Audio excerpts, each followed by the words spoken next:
where the student is providing clinical services, but the teaching physician is not necessarily on site. We can use that virtual direct supervision.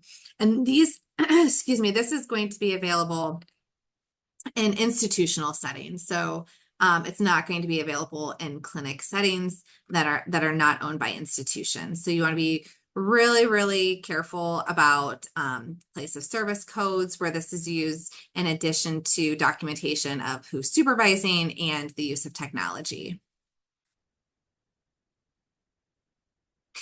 So just to recap, we want to make sure that we understand that first, the service needs to be covered by Medicare. So as I mentioned earlier, Medicare has really started to update the types of services that will be reimbursed that could be provided by telehealth, and that will be reimbursed by Medicare. So we continue to see expansion there, which is great. But before you bill for a telehealth service, make sure that it is covered and it does appear on the Medicare telehealth services list.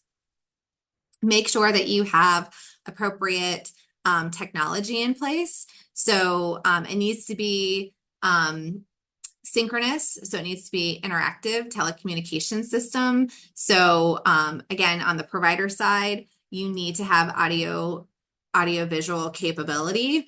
And it needs to be in real time, and it needs to be HIPAA compliant. So we need to make sure that it is secured.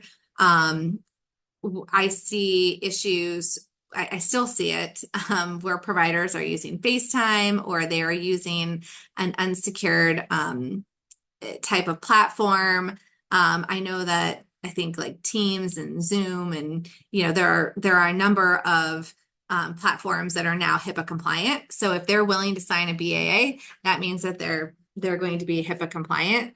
But I can't tell you how many